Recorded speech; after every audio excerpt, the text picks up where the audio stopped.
नमस्कार दोस्तों। Narendra Modi headline management जानते हैं, नरेंद्र मोदी चुनाव मैनेजमेंट जानते हैं और नरेंद्र मोदी आपको टोपी पहनाना जानते हैं।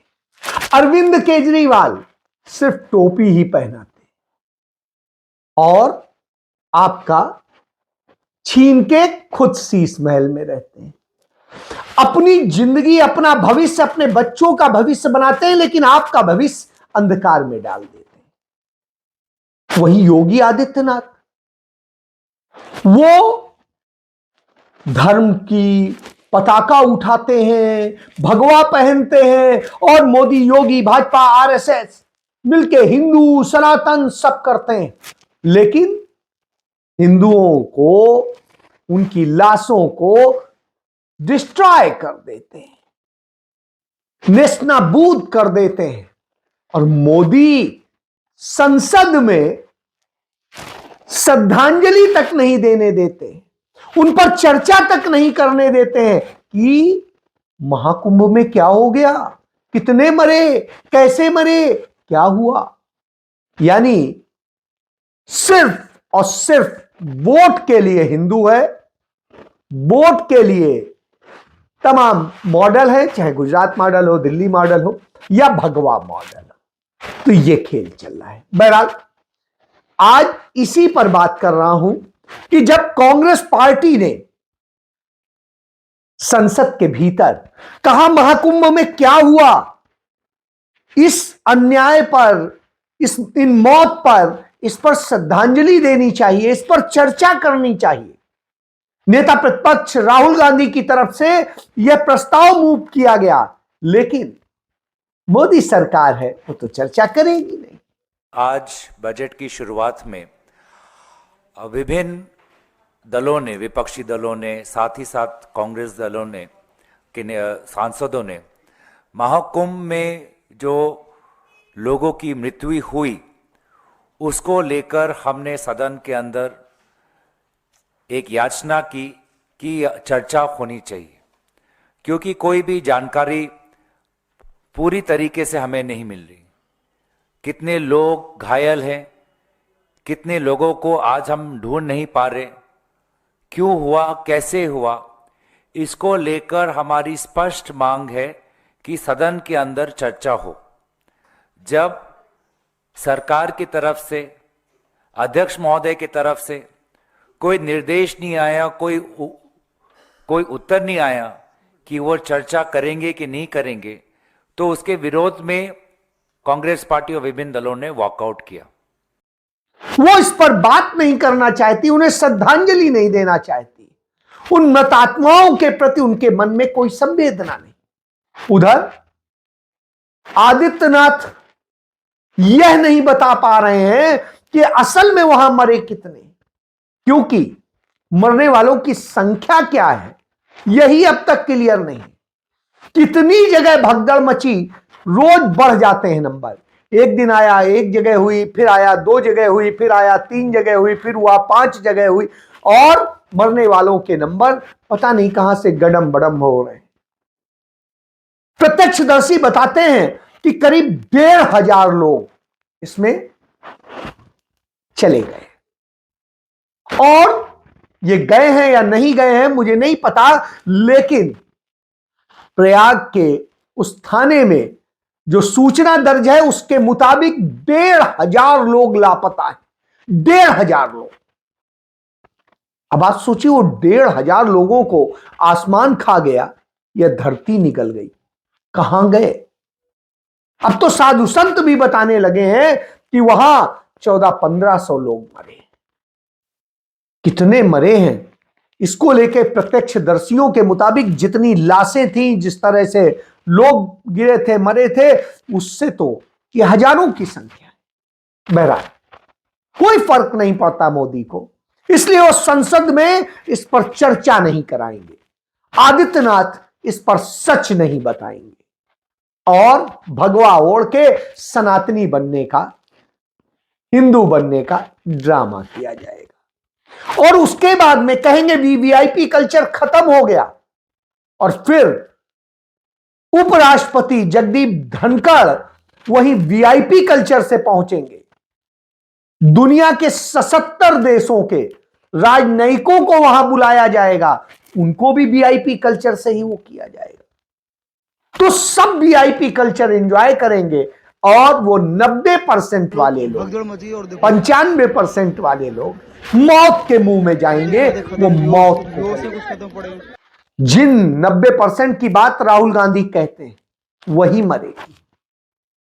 लेकिन नरेंद्र मोदी है, क्योंकि गुजरात मॉडल यही है कि आप अपने आप को हिंदू दिखाओ, हिंदुओं के लिए किया क्या है यह नहीं पता, उनकी भावनाओं से खेलो। इसी कड़ी में गुजरात में 2002 में दंगे कराए गए थे और उन दंगों में कांग्रेस के सांसद जो लड़ रहे थे, कांग्रेस लड़ रही थी उनके नेतृत्व में कि यह अन्याय हो रहा है, तो उनको उनके घर में आग लगा के जला के मार डाला गया था। उनकी पत्नी जाकिया जाफरी, यानी एहसान जाफरी साहब की जो पत्नी जाकिया जाफरी, वो 23 साल से इंसाफ की लड़ाई लड़ रही थी कि कैसे हमारे पति की मौत, हमारे तमाम उस समुदाय के लोगों की, साथ के लोगों की मौत जो गुलबर्गा सोसाइटी में हुई हो या दूसरी अन्य जगहों पर हुई हो, उसमें इंसाफ मिले। क्योंकि जो जांच करने वाला जांच आयोग का अफसर था, वो सीबीआई का डायरेक्टर असल में अटल बिहारी वाजपेयी का क्लोज, भाजपा का क्लोज था, संघ का क्लोज था। और दंगे अटल बिहारी वाजपेयी सरकार के दौरान, मोदी सरकार के दौरान ही हुए थे। वहां अटल जी ने वहां कहा था कि राजधर्म का पालन करो, तो क्या कहा था? तब नरेंद्र मोदी ने कहा साहब वही तो कर रहा हूं। तो उनका राजधर्म यही है कि मार दो बाकी धर्म के लोगों को, तो वही किया था। और फिर जांच कमीशन उसी तरह से सबूतों को नष्ट करता रहा। कांग्रेस सरकार ने उस पर कार्रवाई की। पी चिदंबरम ने नरेंद्र मोदी को सीबीआई के दफ्तर तक खींच लिया, पूछताछ के लिए घंटों घंटों बैठाया। तो उसके बदले में जब इनकी सरकार आई तो पी चिदंबरम को महीनों जेल डाले रखा, झूठे आरोप में डाले रखा, उनके बेटे, उनकी पत्नी को मुलजिम बना दिया। ये वही पी चिदंबरम है जो कोई छोटे मोटे घर के नहीं है। यूनाइटेड इंडिया इंश्योरेंस कंपनी इनके फादर इन लॉ की होती थी, यानी ससुर साहब की होती थी, जिसे भारत सरकार जब चाह रही थी कि तमाम इंश्योरेंस कंपनियां भारत सरकार की संपत्तियां बन जाए, तो उन्होंने स्वेच्छा से इंदिरा जी के इस विचार को माना था और भारत को सौंप दी थी, जिससे भारत सरकार का एसेट बना था, आपका बना था। यानी उस महान परिवार से उनके ऊपर आरोप लगाए जाते हैं झूठे। तो यह हालत है। बहरहाल उधर दूसरी तरफ जिस तरह से नरेंद्र मोदी हेडलाइन मैनेजमेंट करते हैं, उसी कड़ी में उन्होंने आज बजट के नाम पे हेडलाइन मैनेजमेंट किया कि टैक्स में बहुत बड़ी राहत दे दी गई, 12 लाख तक कोई टैक्स नहीं लगेगा और न जाने क्या क्या बताया गया कि आमदनी पे। बहरहाल अच्छी बात बताई, लेकिन जब इसको चेक किया तो पता चला टैक्स के तो 2 स्लैब है, और दो नहीं, असल में 7 स्लैब है। 1 नेशन 1 टैक्स की बात करते थे, न जीएसटी में 1 नेशन 1 टैक्स हुआ, न इनकम टैक्स में 1 नेशन 1 टैक्स हुआ।